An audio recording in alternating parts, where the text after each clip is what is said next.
Committee, thank you for joining us today for the Senate Education Committee meeting.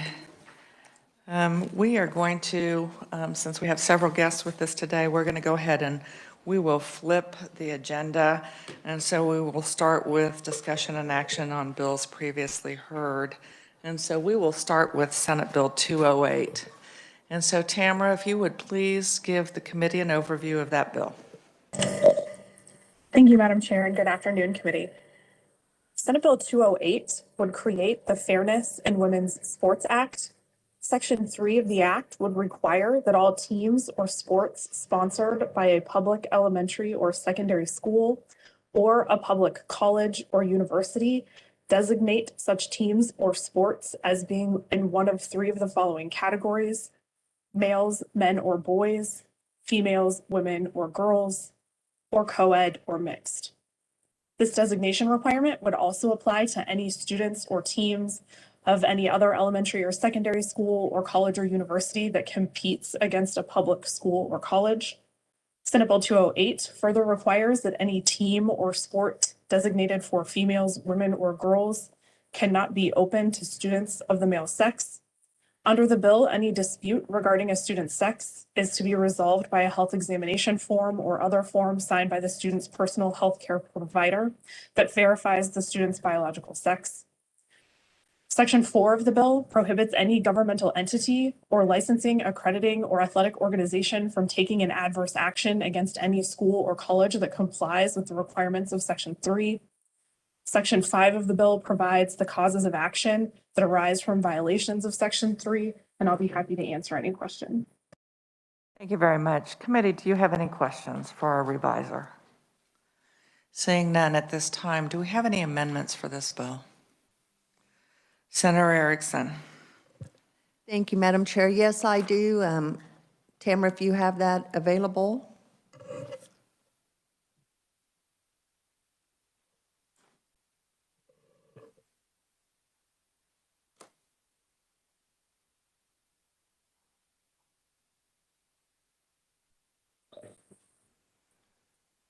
I just sent that to Cindy, so she should be able to send that to you all shortly.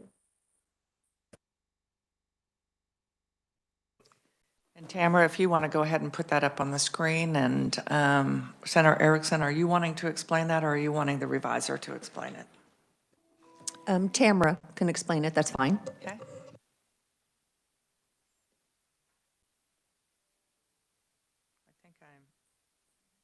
I think I'm hearing our chimes. I'm happy to explain it whenever you're ready, Madam Chair. We are ready, Tamara. Thank you. Currently, Section 3 on page 3 in subsection C, starting in lines 19, addresses how a dispute regarding a student's sex shall be resolved, including a request that the student provide a health examination form or other consent form signed by the student's healthcare provider that verifies the student's sex. That verification could be done based on the student's reproductive anatomy, genetic makeup, or normal endogenously produced testosterone levels. This balloon would strike that language in subsection C, so the bill would essentially be silent over any dispute regarding a student's biological sex. Okay, so just as a clarification, we're striking C, 1 and 2.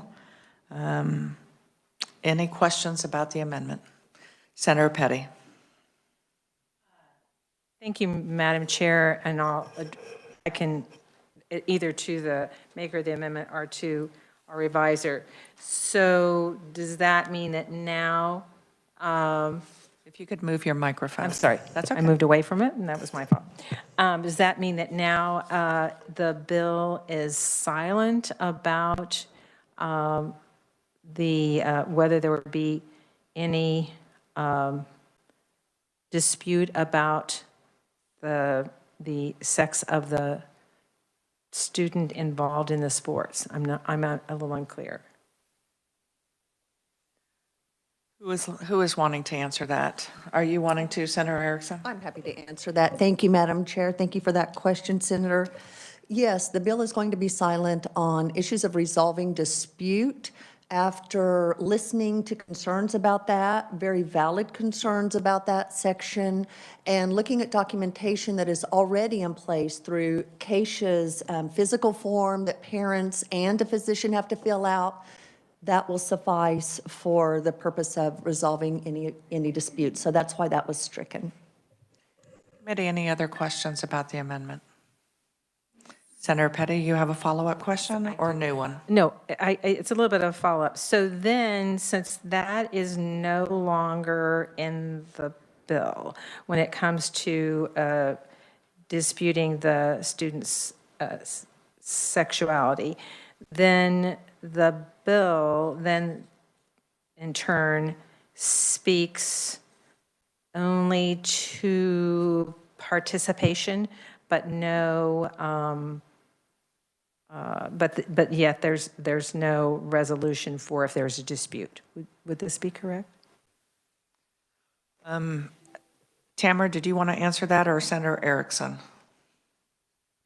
Senator Erickson, did you want to answer that? I'm happy to. Thank you, Madam Chair. The bill very clearly says that only biological females should be allowed to participate in women's sports. Any dispute arising through that would be resolved by existing policies and procedures that Keisha currently has in place. Committee, any other questions on the amendment? Did you want to, I think I need a motion on the amendment and I need a second on the amendment. Thank you, Madam Chair. I move the amendment. Do I have a second? I have a second from Senator O'Shea. I'm not saying that there's any other discussion. So all those in favor of the amendment say aye. Aye. Opposed? Would you like your, okay, so I have one opposition from Senator Sykes. All others were aye. Committee, I'm sorry. Okay, I'm sorry, I did not hear your utterance. Committee, are there any other amendments to this bill? Seeing none, do I have a motion to either pass out or not? What, do I have a motion to pass this out as amended? I have a motion from Senator Gossage. Did you want to make a statement? No. I move that we pass Bill SB 208 out of committee favorably, as amended. There we go. We have a second from Senator Straub. Is there any discussion at this time? Senator Petty.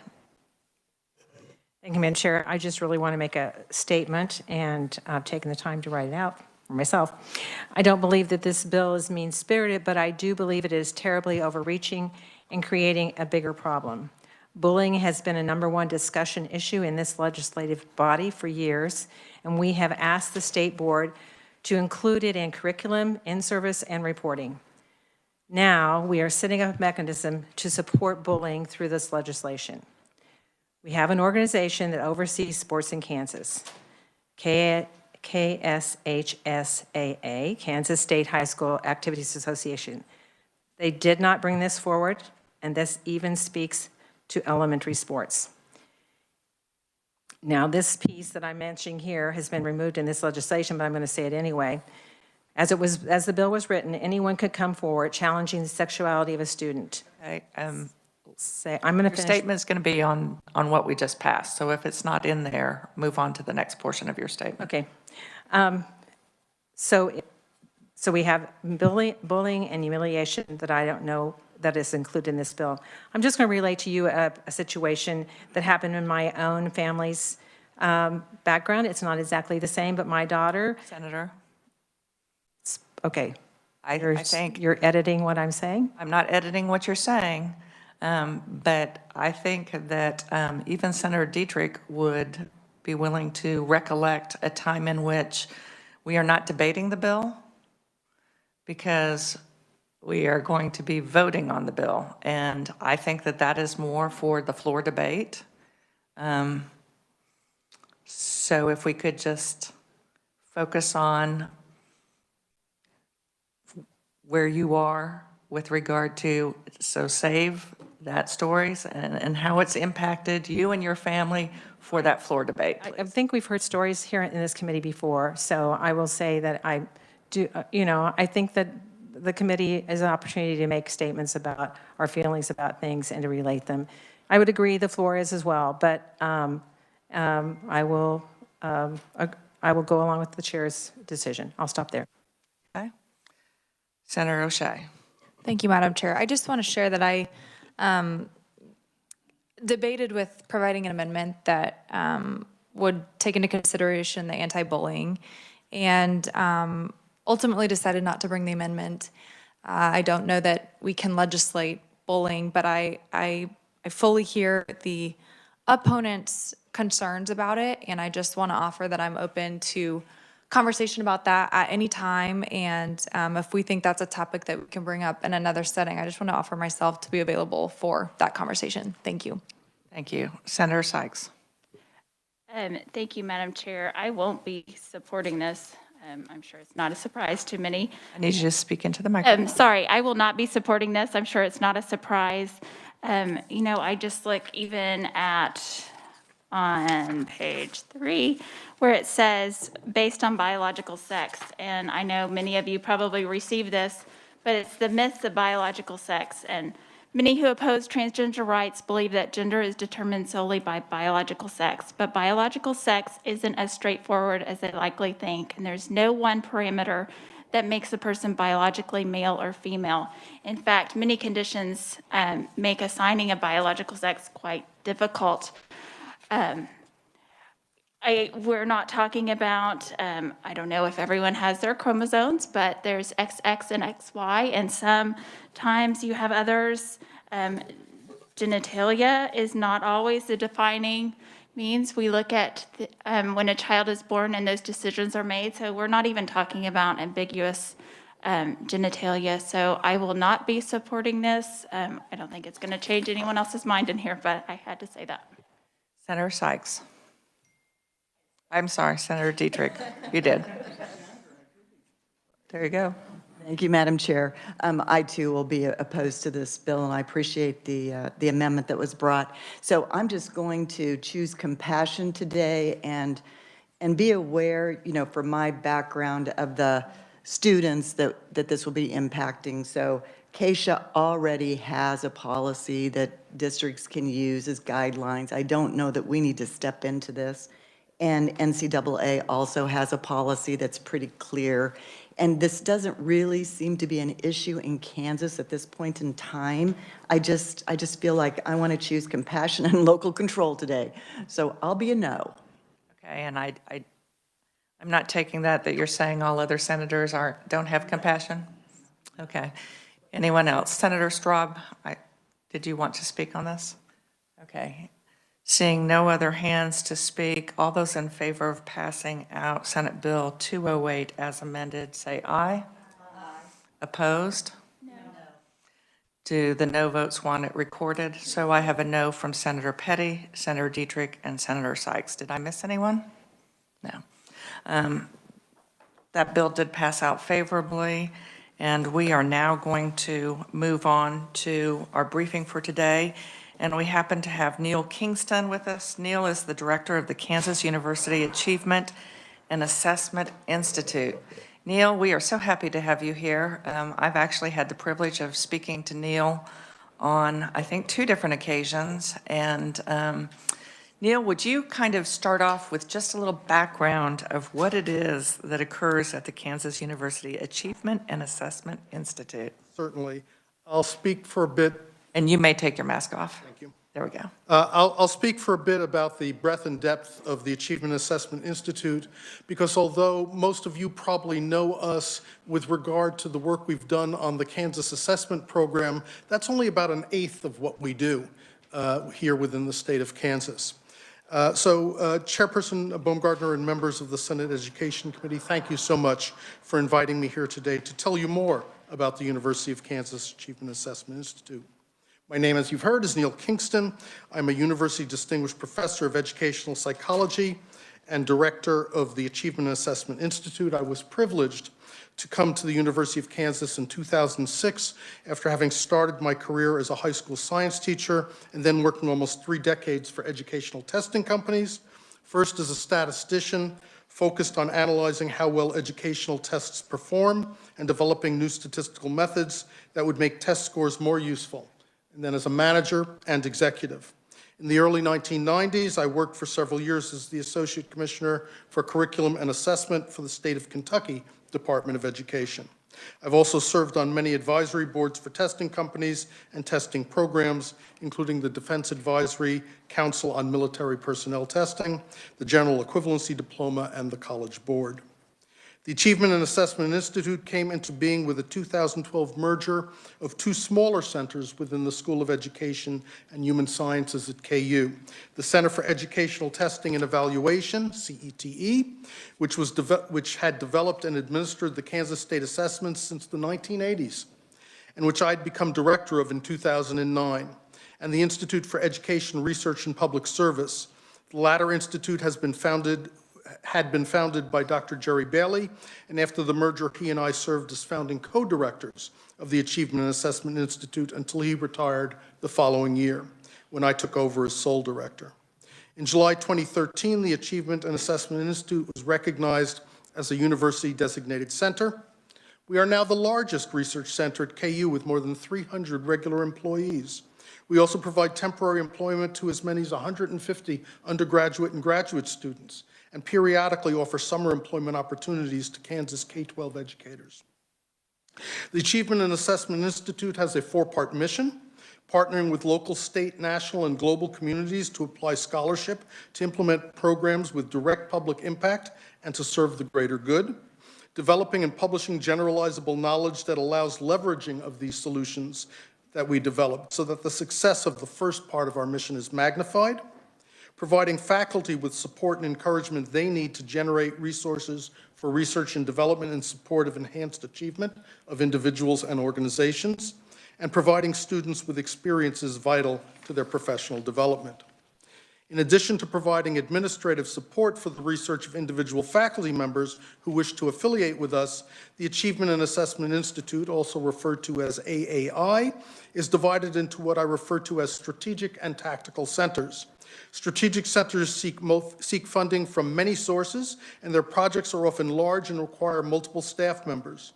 These centers will likely grow to pursue their strategic goals. AAI strategic centers are as follows: accessible teaching, learning, and assessment systems, agile technology solutions, Center for Certification and Competency-Based Education, Center for Educational Opportunity Programs, and Center for Public Partnerships and Research. Tactical centers might grow to become strategic centers, but initially they are small and support the research interests of one or two faculty members. Current examples of such centers include the Center for Creativity and Entrepreneurship Education, the Center for Innovation, Design, and Digital Learning, and the Center for Montessori Research. Our Accessible Teaching, Learning, and Assessment Systems Center, known as ATLAS, continues the earlier work of CETE in designing, developing, and administering the various components of the Kansas Assessment Program, including federally required general and alternate summative assessments in English language arts, mathematics, and science, alternate assessments for the approximately 1% of students with the most significant learning challenges. Kansas uses the Dynamic Learning Maps Alternate Assessment, DLM, that AAI's Atlas Center invented and continues to enhance. DLM is also used by 21 other states. This unique assessment approach was developed to simultaneously meet federal accountability requirements while helping students learn by using assessment tests that model good instructional approaches and are spread through the year to provide timely, useful feedback. At the core of this system is the use of learning maps, which are formal learning models based on a wide range of educational research. They are composed of a large network structure that shows the multiple pathways that learners can take in developing knowledge, skills, and understandings. Consistent with the priorities of the State Board of Education, Commissioner Randy Watson, and the Kansas State Department of Education, and consistent with our own values, we also develop and administer a voluntary parallel testing program that supports interim and formative assessment. This is administered 3 times a year for the interim part, and at whatever time the teacher wants for the more formative components of that system. We also refer to those as mini tests that teachers can select from the item bank put together and use for the particular lessons that they're teaching.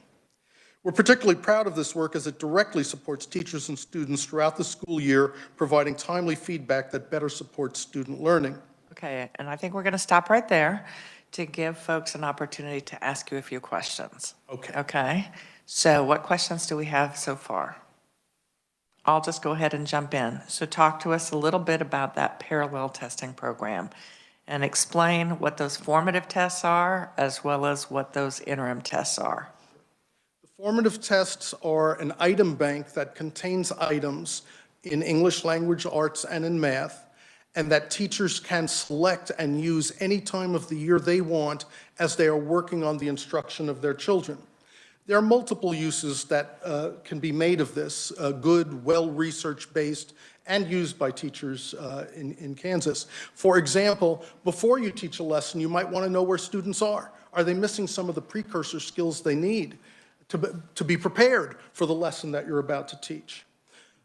So you can use it that way. Alternatively, you might have finished the lesson, or you might even be in the middle of the lesson and just want to see, are students figuring out what it is that you're trying to impart? Or there's some common misconceptions that are going on, so you need perhaps to go back and reteach parts of the lesson.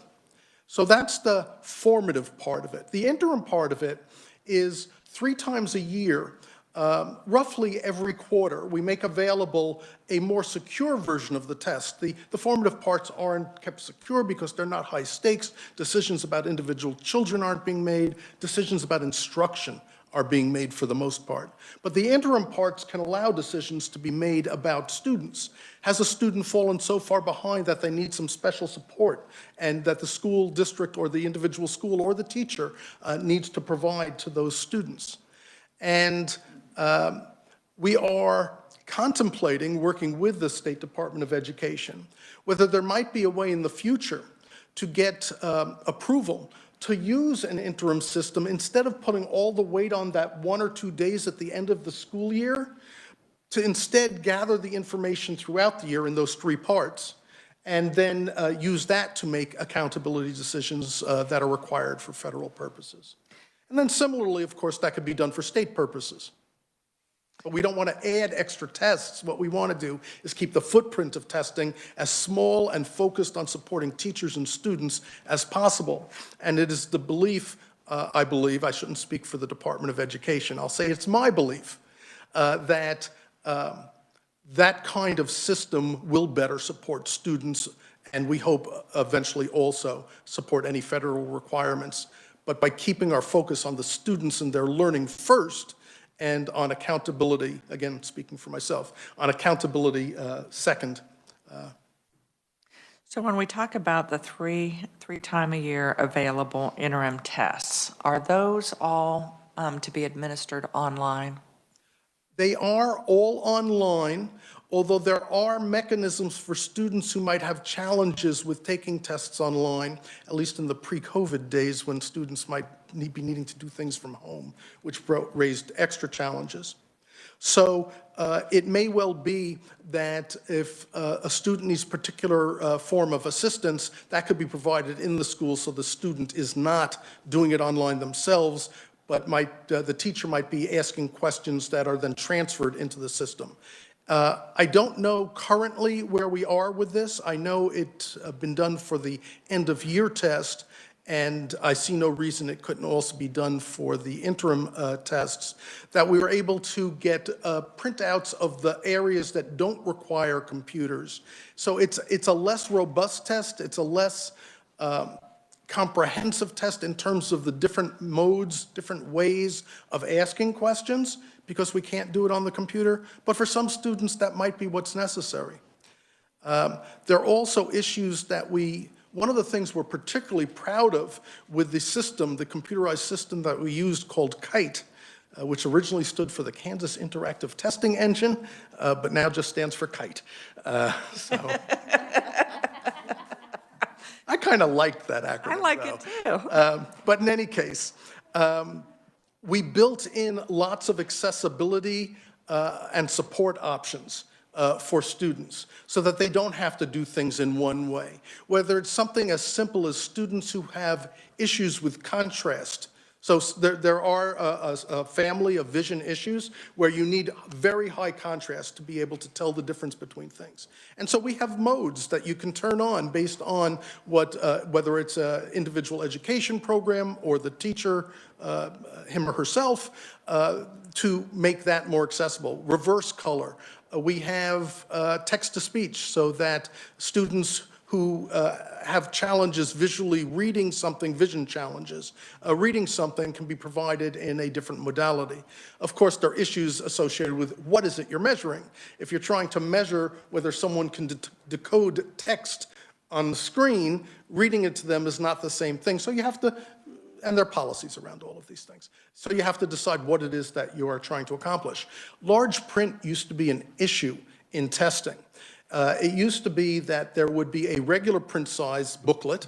It would typically be around a 14-point font, and then you'd have large print for the students who needed it, might be maybe a 24-point font.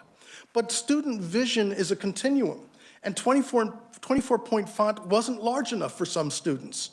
And so with the computerized testing, there are accessibility options, so you could, in a school, project it on a wall. So now we have letters that are 6 inches high, if that's what a particular student needs. And one of the things that, again, speaking for myself, has always been very important to me is to allow students to be responsible for their own test taking, their own learning as much as possible. So rather than having a human being help a student always, what are the cases where we can have the computer help the student? Another example, and I may be telling you more than you want to know, but I get excited about these things, is accessibility for students with motor disabilities. There are students, whether it's cerebral palsy or some other kind of issue, cannot use a regular keyboard. Well, there are things called one-switch systems and two-switch systems that allow even very limited mobility students to still be the one who is in control of that testing experience. And so we build all of these capabilities into our system to support all of our students. With regard to the interim tests, are those still free? Yes. Love that part of it. That's always been my favorite answer. To me, the notion of having it available and online throughout the year so that they could have 3 opportunities before the state assessment. Oftentimes, these kids are not taking tests online when they're in the normal face-to-face classroom. So this creates that comfort level of they've done this before, done this before. Obviously, you know, at some point, we would like you to be able to send us in the next day or so how many of our school districts are actually using those interim tests.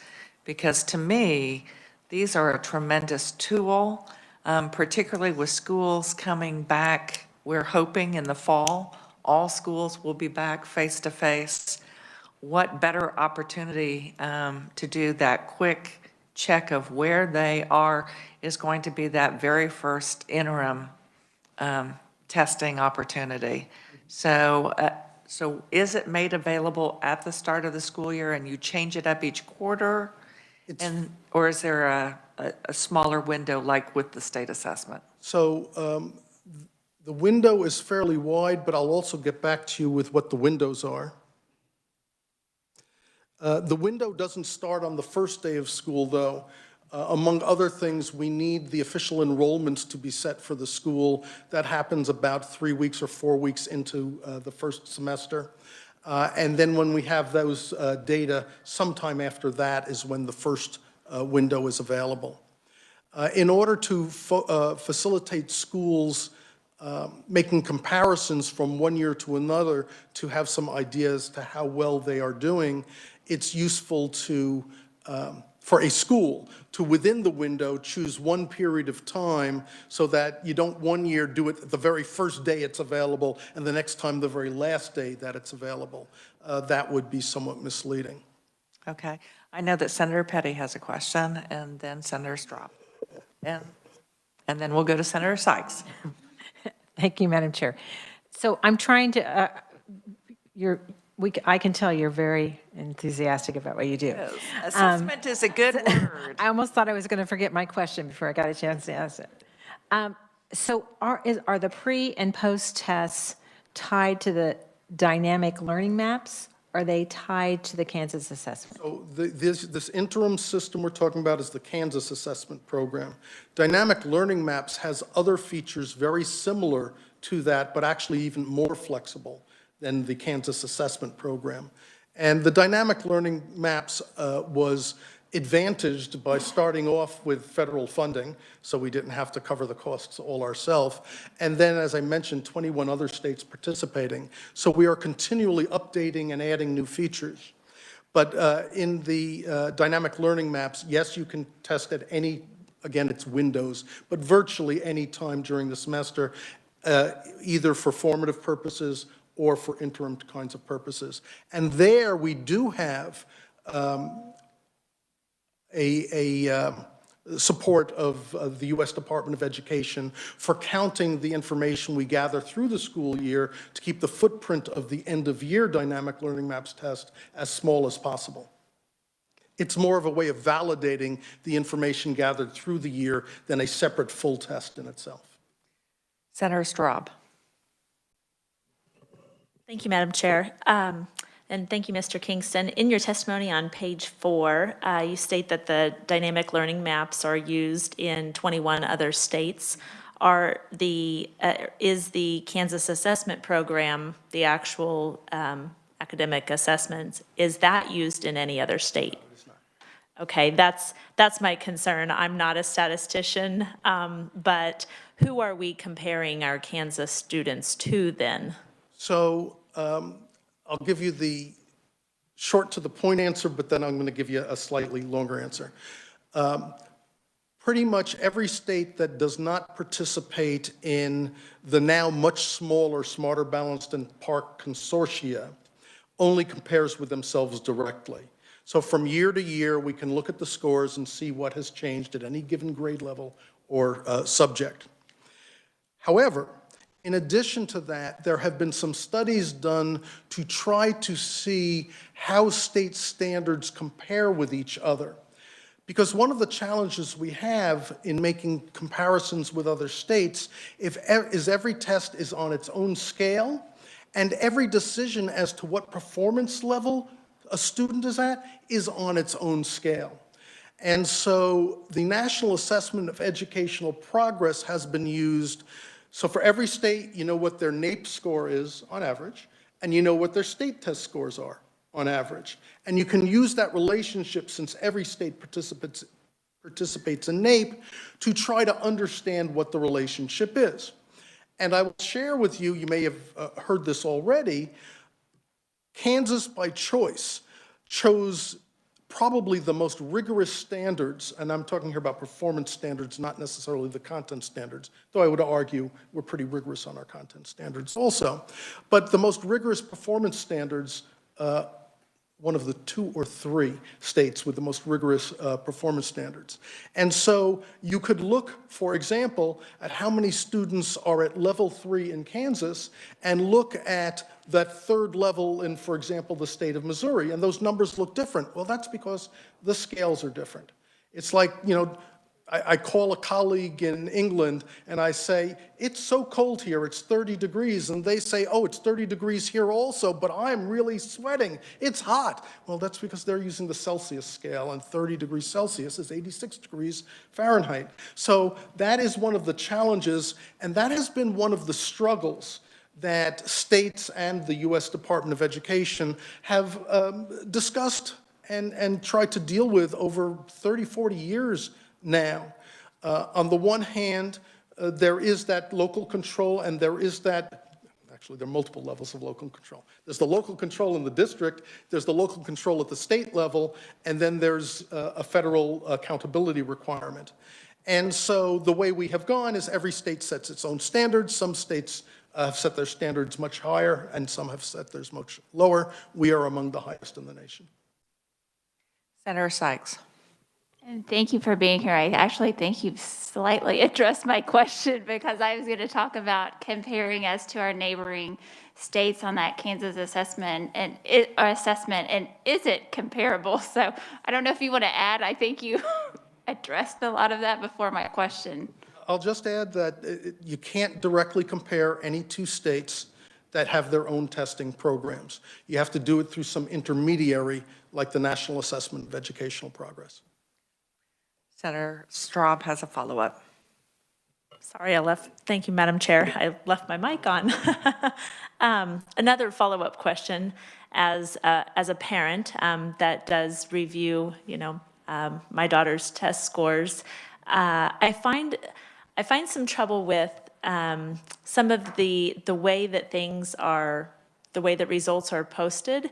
We never actually see the actual test results. Like, we never see what question did this child miss. It just gives us different benchmarks or a comparison to their class or a comparison to other fourth graders across the state. So that's my question, is how can we improve on relaying that information to not just educators, but also to parents or guardians? So there are a couple of competing considerations. Let me start by saying, and not every expert in measurement agrees with this, but I agree that being able to see the actual items that students responded to in their responses is probably the best way to go. But it costs 2 to 3 times more for what's already considered to be an expensive testing program. Though I will say, Kansas is, to the best of my knowledge, is one of the 2 least expensive testing programs in the United States, and by a fairly large margin. Just to digress very briefly, I remember when a report was put together to try to encourage people to participate in Smarter Balanced at Park. They listed all of the costs of different states and then said what it's going to cost. They left Kansas out. They intentionally left Kansas off the list because it would have skewed the numbers too low for the argument that they were trying to make. But having said that, there may be some other ways to try to get at the same thing, and that we certainly want to consider. So instead of releasing the entire test, the actual items, the actual student responses, we could have exemplar items that are scaled to the difficulty of, for example, your student scored X, whatever that number is, 212, I don't know. And students who typically score 212, here's some examples of items that they usually get right. Here's some examples of items that they usually don't get right. That's another possible way we can get at it. Now, it's still more expensive than what we do now, but less expensive than releasing the entire tests. Senator Dietrich came up with a follow-up question. Yes, thank you very much. And I really appreciate you being here. I've been retired for a few years, so I've kind of lost some of my knowledge of the testing program. So thank you. You've done a great job explaining it. Do we, when we're creating the content for these exams, these assessments, is there a plan to correlate to the content of the ACT? Not to the content of the ACTs, to the content of the Kansas State standards. So the curriculum standards are what we correlate with. The ACT has done their own correlational studies with Kansas content, although I might argue some of it serves their own self-interest, and I might not judge it quite as positively as they do. But there's a second question hidden. Are they aligned? They're not directly Regardless of who aligned, did but it. there is overlapping relationship in both English language arts and in math, and much less so in science. Thank you. Not seeing any further questions. Why don't you just go ahead and move forward for us? We also provide an English language proficiency examination, KELPA, to assess English language learners and help determine the level of services that these students require. Kansas educators are regularly involved in the test development process for all assessments used in the state. We partner with teachers and curriculum leaders from across the state to review stimuli, such as reading passages or science phenomena that might be the basis of a question or set of questions in science, develop items, and review data from field tests. And there's a table, graphic in the testimony that shows where that occurs in the process. In addition to our work on the assessment systems, we're developing a learning maps-based instructional support system that, once completed, will be provided at no direct cost to Kansas schools. This system advises teachers how to determine if there are unmastered precursor skills blocking their mastery of current instruction, and informs teachers about common student misconceptions and how they might diagnose and remediate those misconceptions as part of instruction. It's not about sit-down tests. It's about that process of observing and asking questions of students in the classroom while you're doing instruction.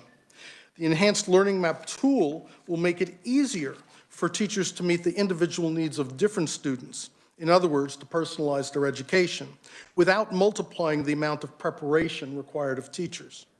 We're looking forward to working with our partners at the Kansas State Department of Education to continue development of this tool in coming years. Our Agile Technology Solutions Center, also known as ATS, develops the software, the KITE system that I mentioned before, that we use to support the development and administration of our assessments. But it also provides free to Kansas schools a survey and observation tool for smartphones and tablets called Survey Solutions. Now, observation tools are used sometimes in either for research purposes, but that's not what schools typically are going to use it for, or for observation of what's going on in classrooms to give additional feedback, especially in special education, of students and what they're doing. And so a teacher or a para could open up the application on their phone and keep track of how many times a student gets out of their seat when they're not supposed to, or how many times a student reads something correctly, and all of those different kinds of activities. So we're talking to districts now about how to support their use, again, at no cost to the district. We've also created a parents portal for Kansas parents and guardians to access the current and historic interim, summative, and CELPA test scores of their children, and I don't know if it's being used yet or will be used soon, but I'm very interested in how that's going to help parents and families have a better understanding of what's going on with their children. ATS also provides testing services for Project Lead the Way, a prominent national STEM curriculum provider, which does have a sizable footprint in Kansas. Working closely with Project Lead the Way staff, teachers, and members of the business community, ATS developed 15 assessments that we administer in all 50 states, and as of this year in 2 other countries. Our newest center is the Center for Certification and Competency-Based Education. C3B is AAI's newest strategic center. We were lucky enough to lure former Kansas Commissioner of Education, Diane DeBacker, back to Kansas to direct this center. There are 4 parts to our vision for the future of higher education, and this does connect back to high school also, because what we need is better communication throughout the education process.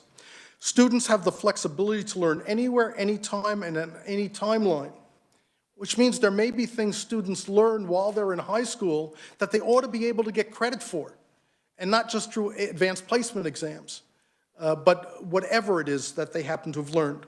Students earn credits for experiences that came from military service, civilian workplaces, hobbies, or self-study, allowing them to save time and money in pursuing their degrees. Businesses understand better what students know, and students understand better what businesses need, and thus we provide students with more control over their economic futures and businesses with greater certainty to guide their investment in human capital. And throughout all of this, KU applies its intellectual resources to continually improve the science of student learning, first at KU, and then making these tools and approaches available to other universities, both in Kansas and beyond, and bring revenue in through grants, service agreements, and products to continue to fund new advances and keep us at the forefront here in Kansas. We're just starting conversations with a variety of groups, including Enterprise KC, Fort Leavenworth, and the Kansas Department of Commerce, about how we can work together to these mutually important ends. We will be expanding those conversations across the state. We know from discussions we've had so far, as well as from the research reviews we've done, that mastery of many of the skills that are most important to life after college, or life in the workplace if you didn't go to college. Skills like critical thinking, ethical reasoning, creativity, and teamwork are not visible in college transcripts. and are often taught across many courses, so we're planning to take what we've learned from our various learning map projects and apply it to these more complex competencies so we can make these learning outcomes visible. AAI's Center for Educational Opportunity Programs, CEOP, is home to educational equity and opportunity programs that support students in reaching their academic, financial, social, and career goals. Partnering with Kansas school districts and communities, CEOP, across 23 sites, administers 15 federally funded grants that support thousands of middle school and high school students whose parents did not complete college or who are from low-income households. While several CEOP programs support KU students or adult learners, in the interest of space and time, I will not describe them here. Many of them, however, are in support of students or teachers in school districts. If school districts are interested, CEOP can pursue funding from state, federal, and private sector entities on their behalf, and if funded, implement innovative and engaging student and teacher programs. Following are some examples of programs we implement in different Kansas counties, and I'll not read the list out to you, but right now we're doing work in Franklin County, Leavenworth County, Shawnee, Douglas, and Wyandotte. By employing early interventions, these programs provide support to help Kansas students remain in school and take rigorous classes. Through one-on-one meetings, workshops, hand-on experiences, teacher professional development, and family activities, students are empowered to pursue post-secondary education, including certificates, associate degrees, and bachelor's degrees. In addition to these federally funded programs, partnerships are secured to provide additional opportunities for students. One example of this is the TRIO Upward Bound partnership with the Army Educational Outreach Program, which enhanced Upward Bound summer camp by allowing students to learn firsthand about STEM studies and careers from college students and professionals, while an academic component better prepares them to pursue STEM majors in college. We're also working with John Deere to find out how they can help us help students and help districts. CEOP's combined expertise in educational opportunity programs and evaluation methods allows us to indirectly support additional Kansas K-12 students by serving as program evaluators for their service providers. For example, we partner with Wichita State University as evaluators for Gear Up programs serving Wichita Public Schools.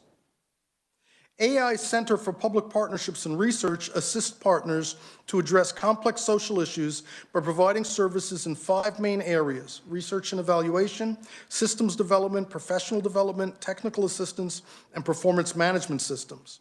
CPPR currently benefits from more than 50 grants in the areas of early childhood, child welfare, child abuse prevention, K-12 education, and at-risk families. It has extensive experience with state, federal, and community-based organizations to drive research and innovation and to build capacity. Within Kansas, much of CPPR's work is with the Kansas Children's Cabinet and the Kansas Department of Education on the 3-year preschool development grant and Kansas All in for Kansas Kids Strategic Plan. This plan is the state's vision for prenatal through age 5 and provides a blueprint for mixed delivery services in which all children can thrive. CPPR provides visioning, project management, facilitation, adaptive technical assistance, and evaluation. CPPR plays a lead role in the establishment of the Early Childhood Integrated Data System, ECIDS, and the Kansas Early Childhood Data Trust Agreement. Another important project is the Ages and Stages Questionnaire and Kindergarten Readiness. For this project, we and KSDE have partnered to implement a statewide system for developmental screening using this tool. This partnership allows the early childhood system and K-12 schools to align more strategically. CPPR is also part of KSDE's 21st Century Community Learning Centers initiative. CPPR provides technical assistance in 96 Kansas sites to increase program quality, enhance enrichment opportunities, and outside of the school day, and promote professional development. We anticipate this will expand to 120 Kansas sites in the near future. Lastly, AAI is more than the sum of its constituent centers. As new needs surface, we can reach across our centers and across faculty as KU to find the necessary skill sets to develop solutions that will help students, schools, and other organizations. We can identify and partner with external experts as needed to meet those needs. We provide efficiencies of scale and create products and tools that can be licensed or otherwise leveraged to reduce costs and save development time for public agencies. Well, I heard you might have many questions. I doubt I've answered all of them, but if I have, fantastic. But if not, fantastic, even more fantastic. I'm here to answer any questions you may have. Wonderful. Really appreciate your presentation. Very thorough. We do have some questions. Committee, I'm going to remind us we need to be on the floor in about 7 minutes, so we're going to have to kind of limit it. But we'll start with Senator Gossage. Mine is very short. Thank you for being there and here, and thank you for, Madam Chair. My question is, how are you funded? Our funding comes from multiple different sources. There are federal grants, there are state contracts with different agencies, such as our contract to do the Kansas Assessment Program with the State Department of Education and other state agencies within the state. We also have some foundation support occasionally that ebbs and flows over time. And then for projects like dynamic learning maps, where we have those 21 states, we charge for our services and have contracts with them also. Other questions? Senator Petty. Thank you, Madam Chair. So this is kind of follow up with the question that was just asked.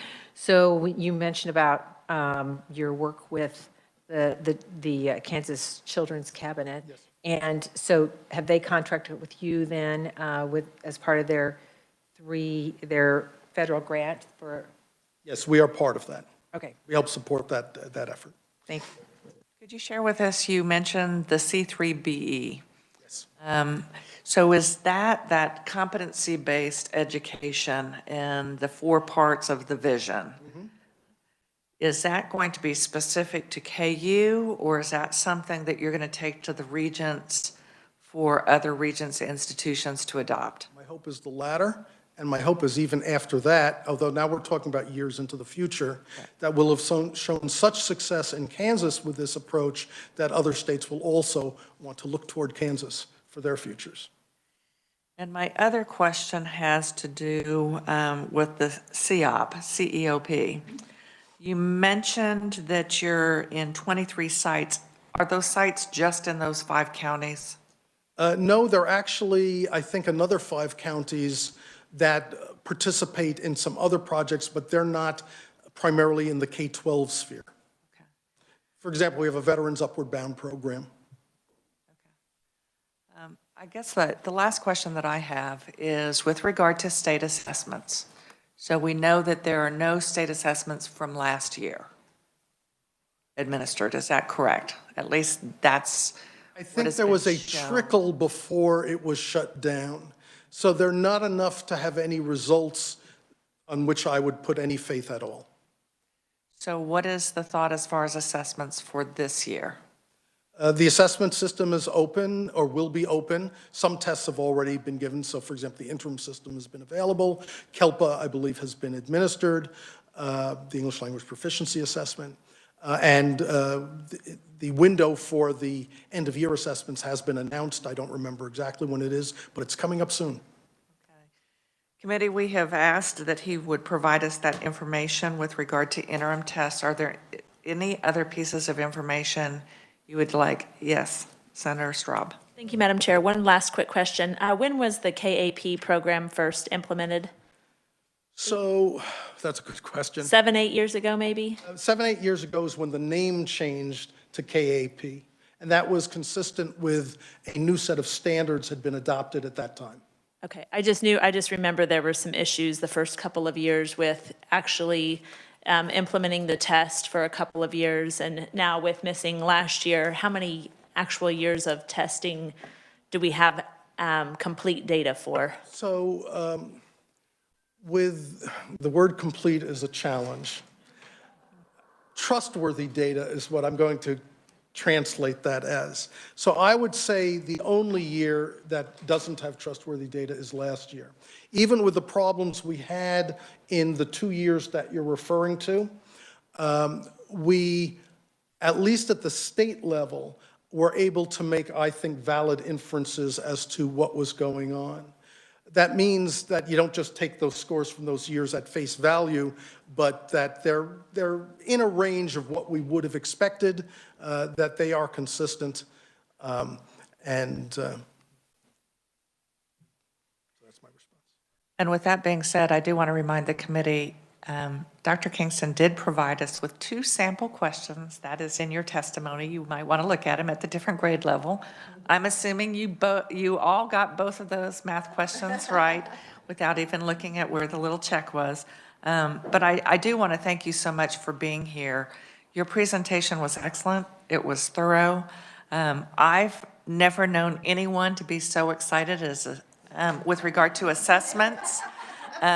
But assessments are actually a very positive tool, and I really appreciated that you started with the different ways in which an assessment can be used beforehand, just to see where is the class on this particular topic. In the middle, do they all have it? We can move forward, and at the end, and that's exactly what it's supposed to be. It's supposed to be that checkpoint of just seeing where individual kids and a class as a whole are. And so thank you for sharing your enthusiasm and your love for assessments. Yes. Senator Petty. Well, you made that about how he's so excited, but who used to come talk about assessments? Who came a couple of years ago? It seems like it's tied to that field, because I can't think of who it was, but he was always overly enthusiastic. And from your Years ago. Yes. So not trying to say how many years exactly, but Dr. John Poggio used to also yes, address he this. was so you didn't think he was That was before my time. okay. So see, I'm dating myself, but he was so it comes with, I think it must come with KU. I don't know. Well, I'd like to take credit for KU or take credit. I think you can take credit for they have picked the right person to be in that position of leadership. So I can't speak for your predecessor, but I can speak for you today. So thank you so much for sharing your information with us. You're welcome, and anytime you want me back, just let me know. Be careful of what you wish for. Many thanks, and our committee meeting is adjourned.